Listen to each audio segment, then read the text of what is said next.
Podcarro Entrevista, um quadro do Podcarro, seu podcast automotivo de baixo orçamento, sempre com um convidado, trazendo as histórias do mundo automotivo. E no comando, eu, Rodrigo Tavares. Este é um produto do GPC. Olá e seja muito bem-vindo e bem-vindo ao Podcarro. Eu sou o Rodrigo. E no programa de hoje, como você já pôde ouvir pela vinheta, se trata de mais um Podcarro Entrevista. O quadro do programa onde a gente convida uma personalidade do mundo automotivo para vir aqui contar suas histórias, não só de vida, do meio e de tudo aquilo que é relacionado ao mundo automóvel, senão não seria mais um bom e velho Podcarro, o seu podcast automotivo de baixo orçamento. Para quem não me conhece, eu sou Rodrigo Tavares, sou jornalista automotivo e trago aqui, no comando deste programa, que está no ar desde 2019, o podcast automotivo que mais canta cavaco na história do Brasil. Tá aqui mais uma vez trazendo uma personalidade, mais uma vez trazendo um amigo não só de bancada, porque ele já apresentou o último episódio do nosso Mesa Redonda. Vocês devem estar estranhando, 2 semanas com esse cara? Meu Deus, o que está acontecendo? Ele pagou para estar nesse programa? Ele está financiando o Grupo Podcarro de Comunicação? Não, quem diria? Inclusive, montadoras, sintam-se à vontade para oferecer patrocínios a este humilde e singelo, pequenino e maravilhoso podcast automotivo. Sem mais delongas, quem vai dividir essa bancada comigo hoje, quem vai contar a sua história, o seu meandro, a sua chegada e a sua função no universo automotivo, é João Buffon, diretamente do Guia do Carro. Fala pessoal, fala Rodrigo, tudo bem? Bom dia, boa tarde, boa noite para você que está nos ouvindo aqui no Podcarro. Eu que não sou de casa ainda totalmente, né, mas já estou aqui no meu segundo episódio. Mais uma vez uma honra participar do Podcarro. Infelizmente não estou financiando ainda, até porque quem dera, se eu puder, financiaria com certeza, colocaria um banner enorme com já começou errado, amigo. Aí no começou Podcarro. Muito errado. Tristeza, Rodrigo. Porém, não posso, infelizmente. Ainda mais que seu time acabou de ganhar do Fluminense, né, pela Copa do Brasil. Mas hoje o assunto não é futebol, é carro, como você bem disse. Dessa vez. E o assunto foi eu também, né? Quem faz as perguntas sou eu. Você é o nosso entrevistado da semana. Você é que está reabrindo essa edição 2025, esse início de temporada, meio misturado com o final e já no apagar das luzes de 2025. Mas hoje, meu amigo, o tema é você. Hoje você está no Arquivo Confidencial de Pobre, você está no Podcarro Entrevista. Antes de mais nada, antes de a gente começar esse monte de perguntas, eu preciso reabrir a gaveta de apresentações e lembrar você que tá chegando agora, ou até mesmo que não conhece do que se trata o Podcarro. É um podcast automotivo que começou lá em 2019, com uma proposta muito simples: trazer até você o que existe de mais relevante no universo automotivo, não só notícias, informação, discussões, polêmicas e até mesmo os nossos colegas de profissão, pessoas que fazem parte, que movimentam essa roda da imprensa automotiva no Brasil. E hoje, obviamente, o João Buffon está aqui com a gente para poder contar a sua história de vida, mas isso não começa com os seus inscritos, com a sua passagem, com a sua formação. Isso começa muito atrás. E enquanto você vai pensando no quanto isso demora, não esqueça de seguir o programa nas redes sociais, no @podcarro, em tudo que é lugar. É o seguinte, João Buffon, o que é a vida? Não, mentira, calma. Isso aqui não é provocações, eu não tenho esse cacife ainda. TV Cultura, se quiser comprar o programa é só falar comigo. Vamos lá, meu amigo, me diga o seguinte. Para. Vai, me diga. Como foi que você começou a gostar de carro? Cara, eu acredito que eu nasci gostando, mas, né, tratando em relação a tempo, a primeira lembrança, assim, que eu tenho, até muito por relato, né, dos meus pais e familiares, foi de um Fusca amarelo da minha tia, que eu ficava muito na casa da minha avó, né, quando a minha mãe saía para trabalhar, me deixava lá, e aí a minha tia me levava para andar com o Fusca dela, E lá, assim, para os meus 2, 3 anos, eu comecei a gostar de Fusca, tanto que eu me interessava muito por Fusca especificamente. Me recusava até em andar em outros carros. Meu pai tinha um Fiat Uno na época e um Palio. E se eu tinha a opção de andar no Fusca, eu dizia que eu queria andar nele e dane-se qualquer outro carro. Então, eu acho que surgiu mais ou menos nessa época. É uma boa resposta, inclusive.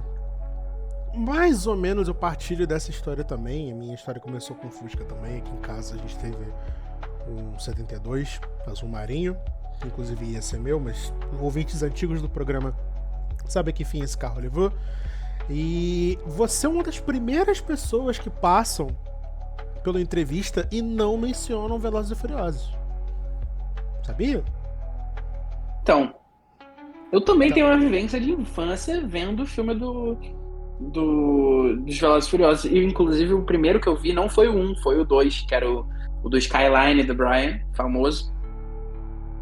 que inclusive é o Mas, melhor, assim, né? eu já gostava de carro na época. É o que eu mais gosto também. Mas eu já gostava de carro na época. Inclusive, o pessoal me mostrou o filme porque eu gostava de carro, entendeu? Então, não foi uma causa e consequência, assim, propriamente do filme. E sim que eu já gostava mesmo. De fato, como sempre a gente dizia aqui nos episódios antigos, você nunca está a menos de 1 metro de distância de Velozes e Furiosos, especificamente o 2. Filme esse que passou em trocentos lugares diferentes e umas 40 vezes no SBT. Então todo mundo sabe exatamente onde estava pisando. Literalmente, eu não estou nem a 1 metro de distância, porque eu tenho um DVD do filme que tá aqui na minha escrivaninha. Eu tô sentado do lado quase do DVD. Tá vendo? Então é isso. Não adianta. Aqui a gente. Aqui é jornalismo verdade. Aqui a gente não se limita a trazer até você apenas o que há de mais preciso e correto em matéria de imprensa automotiva. Bom, claro, tirada esse elefante da sala, explicado as origens do nosso querido amigo, a gente precisa ir direto para a parte onde você começa a explicar essa tua vivência e como você foi parar no jornalismo automotivo. O que aconteceu? Qual foi o desvio de rota? Qual foi, se é que houve, né? Se não foi uma intenção sua desde o início. Quando foi que você decidiu que você ia fazer do jornalismo automotivo um meio de vida? Você teve alguma inspiração? Você partiu de algum meio? Alguém implantou essa ideia na sua cabeça? Como foi essa sua trajetória? Que não se restringe só ao guia do carro, é importante lembrar. Como é que isso se deslindou? Conta pra gente. Cara, começou também bem cedo, mas eu só me dei conta, assim, no ensino médio. Eu acho que tem diferentes etapas, né? Vamos pelo começo. Quando eu decidi que eu ia ser jornalista, né? Que, não, eu quero fazer faculdade de jornalismo, foi no primeiro ano do ensino médio. Eu estudei a minha vida inteira numa escola aqui no Meier, né? Que é Instituto Francisca Paula de Jesus. Cuja instituição ainda faz o serviço de social media, então, mas eu não apareço, né? Enfim. E no primeiro ano do ensino médio a gente teve uma visita ao Infoglobo, que era ali no centro da cidade, tanto a parte da redação, ainda continua lá, só que em outro endereço, mas é ali no centro. E ao Parque Gráfico, que fica na Washington Luiz, ali entre a divisa do Rio de Janeiro e Duque de Caxias. E eu fui para lá. E assim, quando eu vi o ambiente de redação, é claro que hoje, isso foi em 2014, então tem bastante tempo já, 11 anos. A realidade de redações hoje é diferente, eu sei, mas aquilo me encantou. Eu fiquei pensativo assim, poxa, parece ser um ambiente legal de trabalhar e tal. Eu sempre gostei muito de ler, e a minha mãe é professora de português, então sempre tive também facilidade com textos, tive essa vivência. Então já era algo natural para mim, questão de comunicação. Sempre fui também aquela criança considerada tagarela na escola, então sempre fui muito de falar. E então, assim, foi ali que eu dei aquele insight de, poxa, ia ser interessante trabalhar com isso. E aí, no terceiro ano do ensino médio, eu tive a oportunidade de ir de novo, porque a gente teve, né, esse passeio mais uma vez, aí eu optei por ir. Falei pra minha mãe assim, mãe, eu quero ir de novo só pra dar aquele último check, né, pra ver se é realmente isso. E eu fui, gostei de novo e falei, não, é isso mesmo, eu quero ser jornalista e tal. E em relação ao automotivo, eu sempre tratei assim, como um sonho mais distante, porque o que acontece? Você sabe mais do que muita gente no setor também, que quem mora no Rio de Janeiro hoje, né, não tem tantas opções assim de emprego na área automotiva sem ser o digital, o home office. Até porque o caderno do Globo sobre carros hoje não existe mais, o jornal O Dia também não. Então a gente está muito restrito a São Paulo, lá tem revistas, tem os sites muito de lá, que era para onde você trabalhava e eu trabalho atualmente, né? Então, assim, eu sempre pensava assim, jornalismo automotivo, legal, pô, é uma possibilidade. Mas também pensava no esportivo, pensava na área de tecnologia, que é uma área que eu acompanho bastante, gosto de ver os conteúdos, né, diariamente. E é isso, eu entrei na faculdade, eu fiz na Universidade Veiga de Almeida, na Campus Maracanã, Barra Tijuca. E em 2019, a minha mãe, hoje eu dou graças a Deus por isso, ela falava assim, por que você não procura fazer alguns cursos e tal, aproveita, tá nessa época assim de férias, pode fazer um curso mais curto e tal. E de tanto ela martelar assim na minha cabeça, a gente às vezes quando é mais novo não dá devida atenção ou importância a isso, eu falei, tá bom. Joguei assim, curso de jornalismo automotivo no Google mesmo. Primeira opção, apareceu o curso do meu atual chefe, Sérgio Quintanilha, que é um curso que ele dá de jornalismo automotivo Hoje eu não lembro se ele dá ainda na Casper Libero, mas na época era na Casper Libero lá em São Paulo, na Avenida Paulista 900, se não me engano o número. E aí ele me chamou, ele me chamou não, né, o anúncio do site me fez clicar ali e eu falei, mãe, olha só, tem esse curso aqui que eu posso fazer em julho, eu tinha uma turma, né, que dava pra ir, eu fui numa segunda-feira e ia até a sexta-feira da mesma semana. Eu fui com meu pai, a gente foi. Ele não fez o curso, né, mas ele foi comigo, até porque eu nunca tinha ficado muito tempo em São Paulo. E aí eu fiz o curso, cara, eu me apaixonei pela área, mais ainda do que eu já gostava. E entrei no grupo de ex-alunos do Quinta, que eu tô até hoje. Nesse grupo tem algumas pessoas do setor, assessores de imprensa, profissionais jornalistas também. E aí, quando eu me formei na faculdade, assim que eu apresentei o meu TCC inclusive foi um produto, que eu fiz uma revista automotiva chamada Auto Carioca, que é um projeto que eu ainda tenho que tirar do papel, literalmente, né? Um dia eu ainda vou botar a Auto Carioca para rodar. Eu fiz esse projeto e aí o Quinta me chamou, uma semana depois que eu apresentei o TCC, para eu começar a trabalhar com ele no site Parabólica, que fazia notícias de Fórmula 1 e na sequência Guia do Carro, depois Acelerados, depois Guia do Carro de novo. E por aí vai. Roda Rio também atualmente, que eu tô desde agosto desse ano. E é essa história. Mas tem um detalhe que eu lembrei aqui, que a gente tem que voltar lá para trás. E como eu te disse, né, o carro sempre esteve presente na minha vida, um tema que eu sempre gostei. E o jornalismo também. E isso eu me dei conta muito depois, já quando eu estava para me formar na faculdade. Que quando eu era criança, eu sempre gostei de fazer assim, tipo, eu sempre comprei revistas de carro, né? Às vezes eu recortava as figurinhas dos carros. Às vezes tinha atividade da escola que tinha que fazer um jornal. E aí eu ia lá, fazia todas as matérias, enfim, de várias editorias, inclusive sempre botava uma editoria de carro no meio. Lá para os meus 8, 9 anos fazia isso. Sempre brincava também com o pessoal que eu morei em vila, né? Então tinha os meus vizinhos ali, a gente sempre saía e brincava aí eu brincava de apresentar jornal, enfim. Pegava o celular de alguém, começava a gravar e fingia que estava no papel do William Bonner ali falando boa noite. E é isso, então acho que sempre teve na minha vida, mas tiveram essas diferentes etapas, né, até eu me tornar um jornalista automotivo.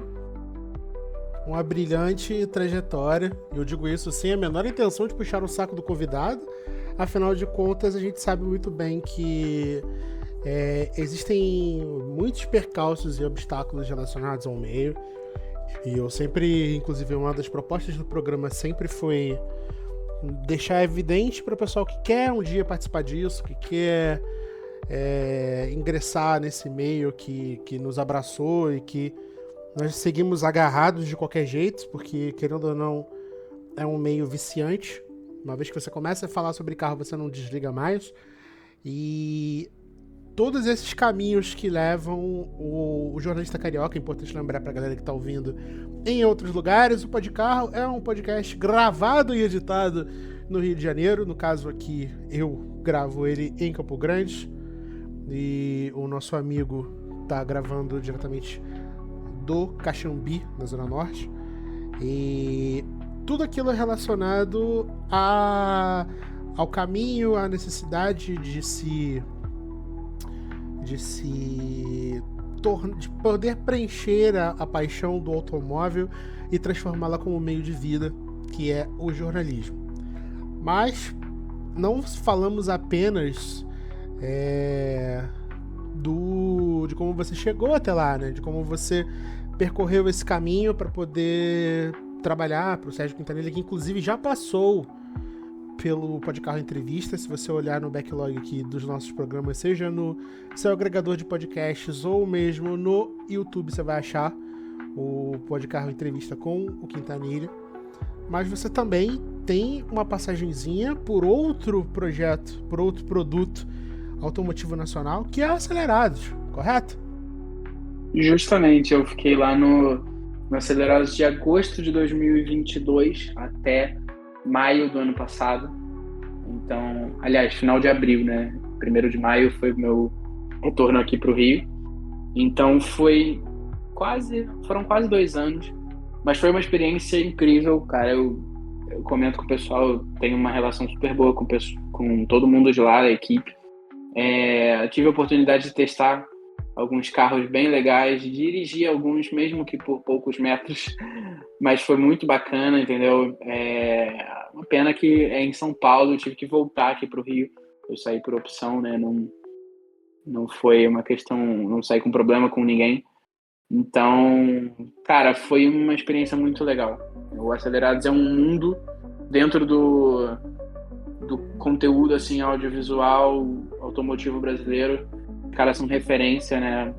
Eu digo hoje, né, o maior canal automotivo do Brasil. Tirando, é claro, que se a gente for ver em questão de seguidores, talvez Autosport 4 rodas tem um pouco mais, tem mais tradição também por estarem há mais tempo no mercado, mas na questão de vídeo, né, televisão, canal em si, o Acelerados é o maior. E foi, assim, experiência muito bacana trabalhar lá. E nessa sua passagem pelo Acelerados, que inclusive não pode ser apagada, porque a gente está falando de um dos maiores expoentes automotivos de mídia do Brasil hoje, e nessa sua passagem, que não pode ser descrita menos como meteórica pelos Acelerados, como você descreveria assim, os momentos mais assim, importantes ao seu ver, né? O que você considera assim, tipo, o seu highlight, o seu ponto mais alto nessa sua passagem de quase 2 anos pelo Acelerados? Cara, eu lá no Acelerados eu fui contratado na mesma época que o Matheus Avelo, que você inclusive conhece, um baita amigo meu, que vai ser meu padrinho de casamento também. A gente entrou junto aí no Acelerados e a gente cuidava majoritariamente das redes sociais. Claro que a gente também fazia muita coisa nos bastidores, roteiros de vídeos que saíram lá, ficha técnica, a gente tinha sempre uma mãozinha ali, ou às vezes as duas. Mas eu destaco em relação à rede social, quando a gente entrou, a gente pegou bem aquele boom do começo do Reels, né, do YouTube Shorts, que estava começando a ficar em alta aí. Não foi o início em si, mas foi o começo da subida. O Acelerados tinha 624 mil seguidores quando eu entrei. E eu e o Avelo, a gente implementou uma grade diária de Reels e Shorts. E assim, depois esse tipo de conteúdo foi ganhando mais e mais importância, né? Hoje em dia, o Acelerados tem muitos vídeos, né? Às vezes até mais de um por dia, nesse formato. E eu, quando eu saí, tava com, se eu não me engano, 910 mil seguidores. E grande parte disso foi questão de conteúdo mesmo que a gente fazia.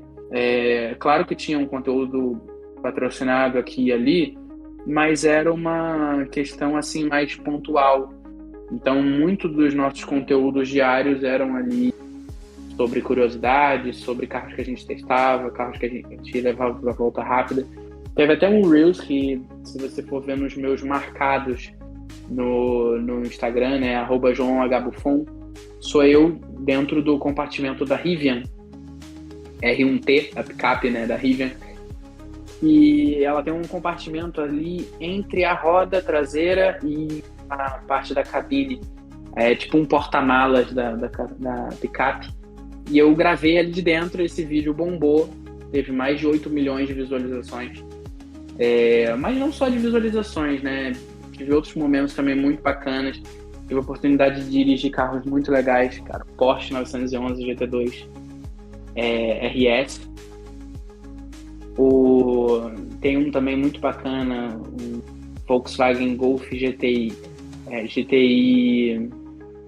MK4 duas portas, com 26 mil rodados.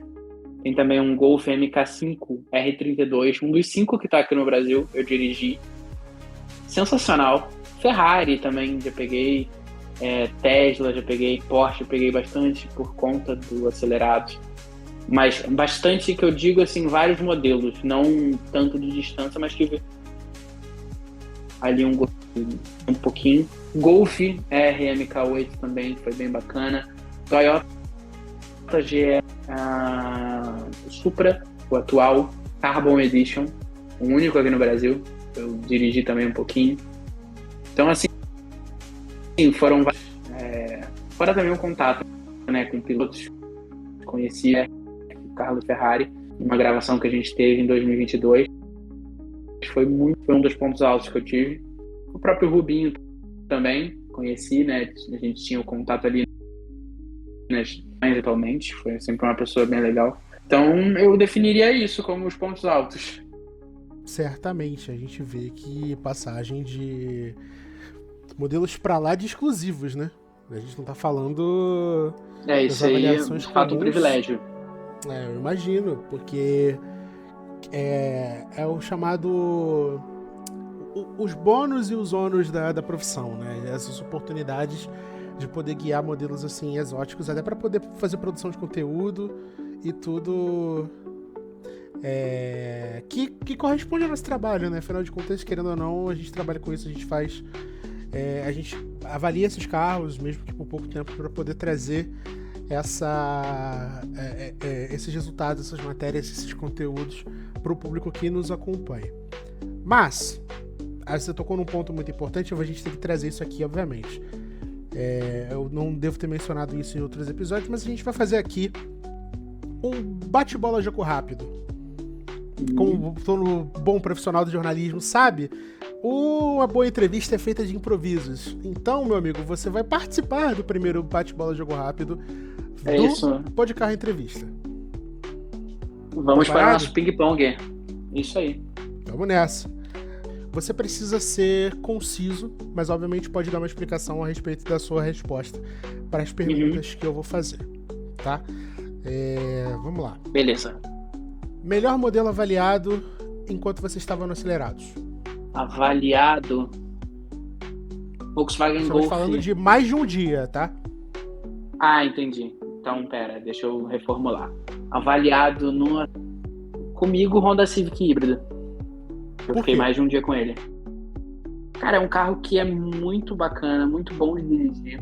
O acabamento dele é bem legal. O sistema de som dele é muito bom. É um carro que também é bem econômico. Tem um desempenho legal, 184 cavalos. E o que eu mais gostei, ele parece que você veste o carro. E o carro... E você só, entendeu? Ele tem uma posição de dirigir muito boa. Então ele dá uma sensação de controle a todo tempo. Eu acho que você também tem essa percepção quando você testou o carro? Com certeza. Inclusive, eu preciso fazer uma breve pausa no ping-pong para poder comentar a pequena maravilha que é o Civic híbrido. Eu já falei, dei um breve hint sobre isso no último episódio, eu acho. E todo mundo, pelo menos do nosso círculo, que participou desse teste, né? Esse modelo passou pelo Rio de Janeiro numa ação da Honda. O modelo esteve disponível no ano passado. Não? Minto, esse ano. O modelo esteve... Esse ano, não. Você Eu pegou fui no o ano primeiro passado. a pegar aqui no Rio. Eu Sim. peguei 2 vezes o carro. Peguei uma no acelerado e peguei uma agora. Foi em finalzinho de dezembro e primeira semana de janeiro. Lembro, Então, sim. Você foi o primeiro. Eu acho que depois foi... Fui eu acho. Eu acho que depois você fui eu, depois foi o Maurício Campelo, que inclusive é o nosso co-apresentador aqui do programa. Inclusive, Maurício, forte abraço. E todo mundo rasgava elogios por esse carro. E assim, eu digo isso sem a menor intenção de ficar maravilhando o ego da Honda. Eu digo isso porque o produto realmente é muito bom. É um carro que não é um híbrido comum, como é de se esperar, né? Os híbridos, por exemplo, que o pessoal tem mais contato com o BYD e coisas do gênero. A gente está falando de um modelo que é movido por baterias e tem um motor a combustão como uma espécie de gerador para alimentar esse sistema elétrico, ou seja, ele não é um elétrico de tomada, ele não é um elétrico plug-in. Mentira, ele não é um híbrido plug-in. E é um carro que não só é muito bem acertado dinamicamente, como também é capaz de consumos absurdos na cidade. Eu me recordo de fazer 23 km por litro com o ar ligado no engarrafamento com esse carro. Então, assim, Justamente. É um carro pra lá de absurdo, e eu sei que o colega também não tem nenhuma lembrança ruim com esse modelo. Ainda mais porque você ficou mais tempo que todos nós. Jamais, eu fiquei com saudade do carro. Uma pena que ele eu acho o valor um pouco salgado, né? São R$265 mil, se eu não me engano. Na época, o modelo testado custava isso. Então, assim, é um carro que custa bem mais do que o Civic anterior e que ficou restrito a bem menos gente, né? Infelizmente, porque é um carro que, se eu pudesse, com certeza teria uma vaguinha na minha garagem para usar aí diariamente. Ainda mais que ele bebe pouco. Não, é maravilhoso, assim. É um carro que devolve pro público coisas que eram comuns antigamente e que se perderam com o advento dos SUVs, né? A gente tá falando de uma posição de guia mais baixa, a gente tá falando de uma dirigibilidade mais próxima do chão, um carro responsivo, que tem seus pênaltis, tá? Não vamos apenas falar dos pontos positivos, até porque o tema do programa não é nem o carro, mas é um baita carro. É assim, sedãs pra dirigir, eu não vou dizer antes de morrer, mas com certeza, se você tiver oportunidade, meu amigo, pelo amor de Deus, ande num Civic híbrido, porque realmente ele vai fazer você sentir saudade do sedã de outrora. Bom, próxima pergunta. Vamos lá. A gente sabe que a gente está fazendo essas avaliações a respeito das suas 2 principais passagens, que é atualmente o guia do carro e também o seu período no acelerados. Qual foi a sua matéria mais difícil de fazer até hoje? Mais difícil de fazer? Cara, foi a da saída da Ford, o fim da produção no Brasil. Porque foi na primeira semana que eu comecei no guia do carro. Literalmente foi 2 dias depois de eu começar. E foi logo uma bomba. Foi assim, tanto que hoje a gente tem os níveis, né, de matéria, assim, não, essa matéria é importante de publicar hoje. Não, essa matéria pode guardar para amanhã. Sim, aquela ali foi tipo o final do expediente do dia que ninguém esperava, começar um período que não tem muita novidade no setor. Pegou todo mundo de surpresa. Então, assim, eu tinha acabado de sair da faculdade. Então eu tinha uma responsabilidade muito grande, mas deu certo. Eu imagino muito bem como é isso. Eu também peguei uma matéria cabulosa quando eu comecei no Jornal do Carro, que foi a minha primeira passagem.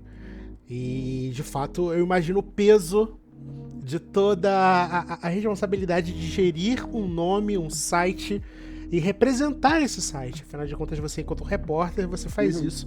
Você representa um nome. Vamos lá. A gente sabe que coberturas do mundo automotivo não se restringem apenas a lançamentos nacionais.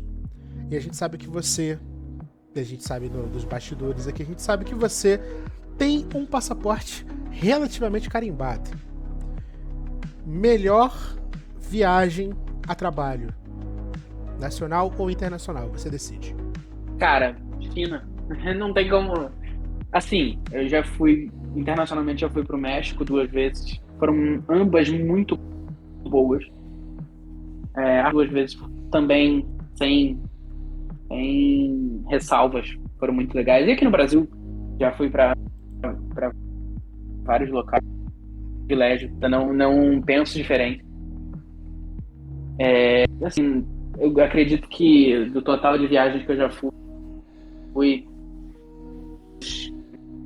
100% tem legal, toda a experiência além do carro. Mas, cara, cobertura internacional da China foi uma cultura totalmente diferente. Do outro lado do mundo, foram só de voo 25 horas. Fora o fuso horário, fora o tempo no aeroporto. Foi um salão do automóvel, foi o primeiro salão que eu cobri, salão de Xangai desse ano. Toda a experiência por fora de carro foi espetacular. E, assim, eu defino isso aí, não tem como disputar com outras, não. Apesar de que, se você perguntasse assim, qual foi a mais luxuosa, qual foi a mais divertida, talvez a da China não ficasse em primeiro, mas estaria ali na top. Última pergunta relacionada a trabalho. Você vai ter todo o tempo do mundo para pensar, contanto que você me devolva uma resposta e me explique o porquê. Melhor veículo avaliado até hoje? Cara, é difícil ser conciso, hein? Porque a gente tem que justificar. Essa é o fator surpresa das entrevistas. Você, enquanto jornalista, sabe como vai pegar a sua fonte pelo pescoço. Mas aqui, meu amigo, você é a presa. O avaliado, então, você leva em conta mais de um dia. Sim, e toda a sua carreira até hoje.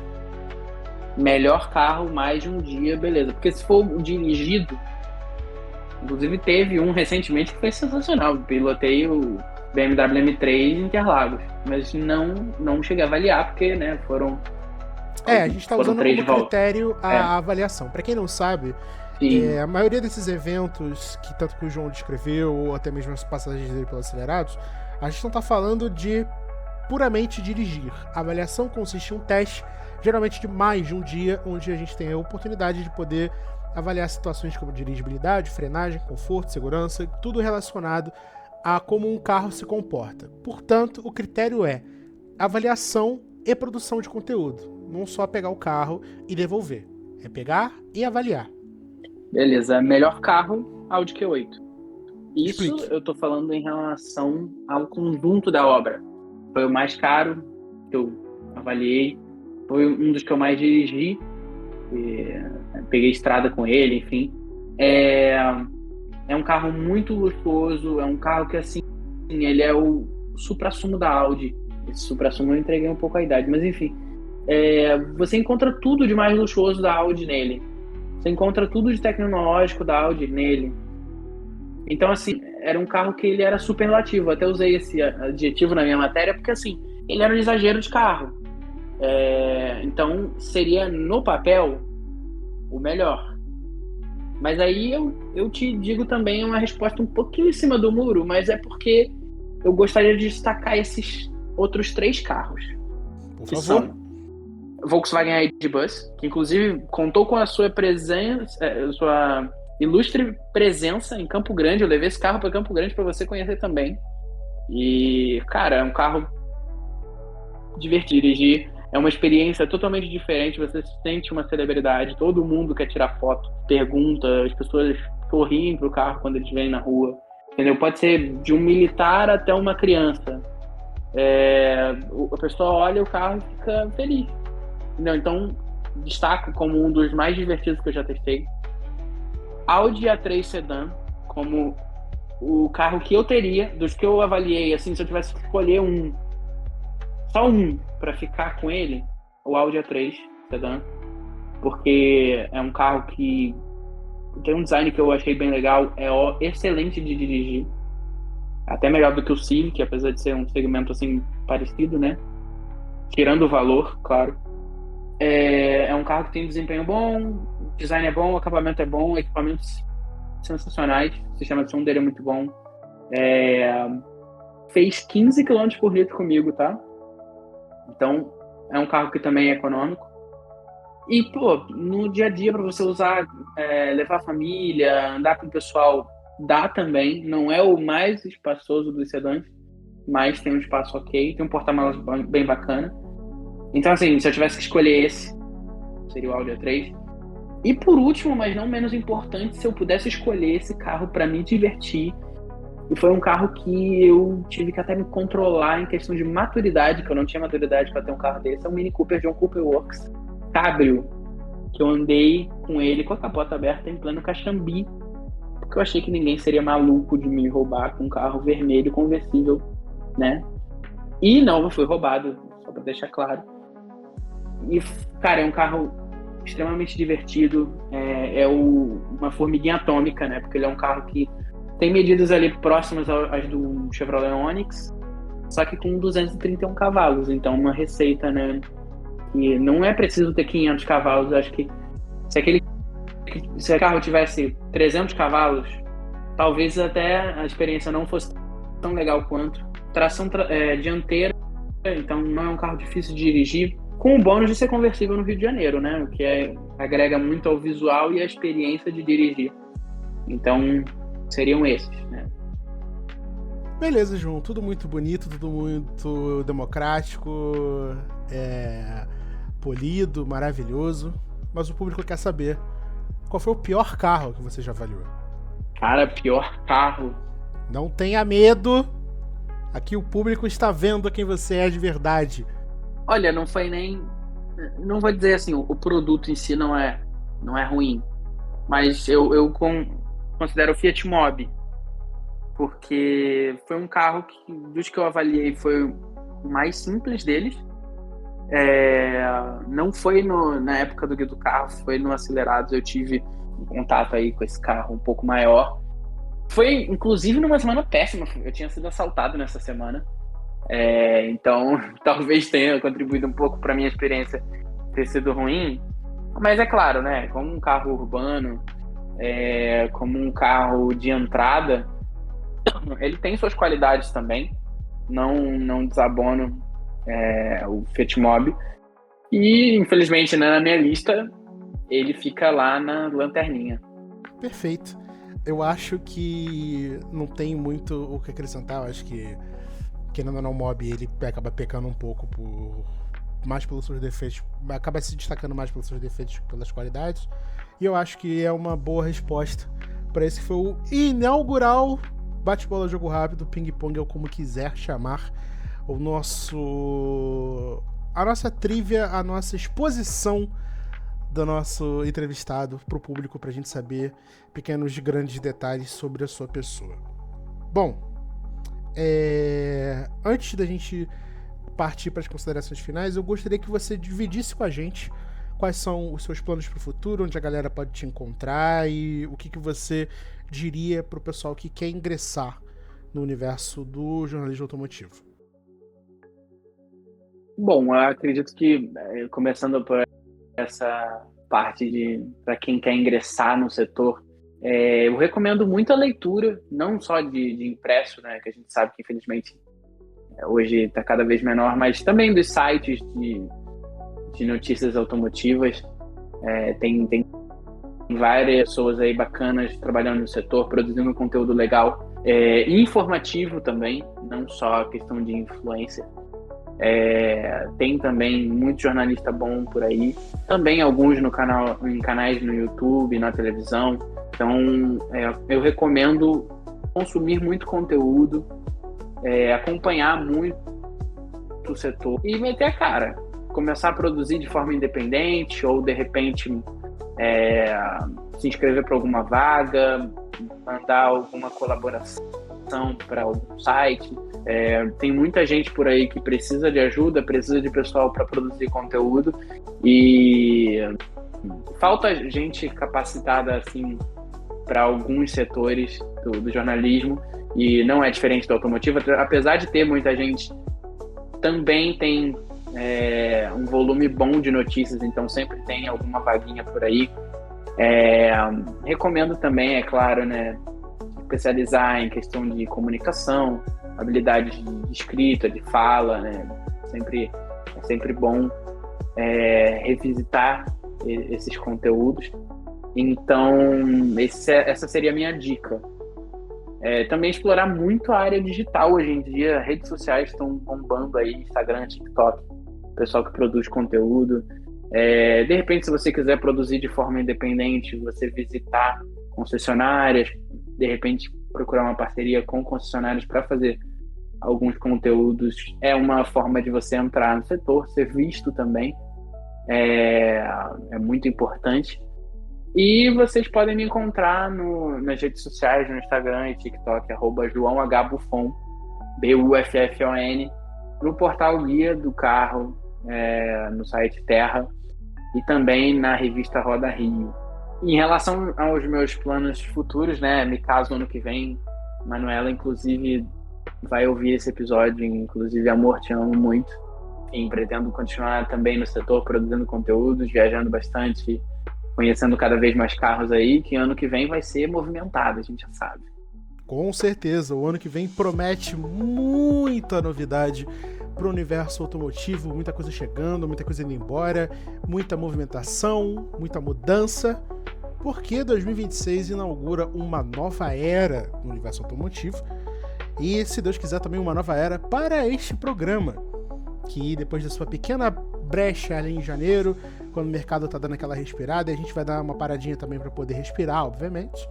Mas o ano que vem promete muitas mudanças e finalmente a consagração e duração mais estendida deste podcast automotivo de baixo orçamento.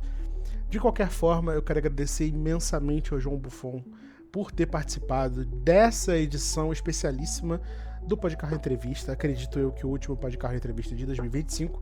Se houver alguma mudança, vocês serão devidamente notificados pelas redes sociais do programa, que é o @podcarro, tanto no Twitter ou no Instagram. Se você tiver qualquer dúvida, quiser fazer algum comentário, use a caixa de comentários do YouTube ou do seu agregador de podcast. A gente vai ler e vai levar a sua consideração adiante. Eu, além de agradecer ao João, quero agradecer imensamente a você que ouviu a gente até aqui. Se você quiser falar diretamente comigo, sugerir um tema, falar alguma coisa, ou até mesmo cornetar, porque querendo ou não, você é nosso ouvinte, você tem esse direito, você pode falar comigo, Rodrigo, no @THERTLima, em todas as redes, ou mesmo nas redes do programa. João, mais uma vez, obrigado por ter participado de mais uma edição deste programa. Eu que agradeço mais uma vez, meu amigo, pela oportunidade, pelo espaço aí. É uma honra participar de mais um episódio do Podcarro. Espero que a gente consiga se encontrar não só aqui, mas também nos eventos ano que vem. E é isso. Feliz Ano Novo, um Feliz Natal para todo mundo que estiver ouvindo também. Esse é um dos últimos episódios do Podcarro do ano. Enfim. E 2026 vai ser movimentado. Se Deus quiser, meu Chevrolet Astra também vai sair do papel, hein? Inclusive, quando este modelo sair do papel, você está novamente convidado a vir contar a história deste modelo tão icônico do mundo automotivo nacional aqui no programa. De todo modo, eu agradeço por mais uma vez a sua audiência até aqui, nesses quase 50 minutos de programa. Obviamente, este apresentador / editor que vos fala ainda tem todas as alterações para serem feitas neste programa, mas de novo, obrigado. A sua audiência importa bastante pra gente que tá aqui, e eu espero contar com você no próximo episódio de mais um Podcarro, sempre aos sábados, às 11h30 da manhã. Um forte abraço e até a próxima. Tchau, tchau. Valeu! Você acabou de ouvir Podcarro Entrevista, um quadro do Podcarro, seu podcast automotivo de baixo orçamento. Não se esqueça de seguir o programa nas redes sociais, no @podcarro. Voltaremos no sábado que vem, às 11h30 da manhã.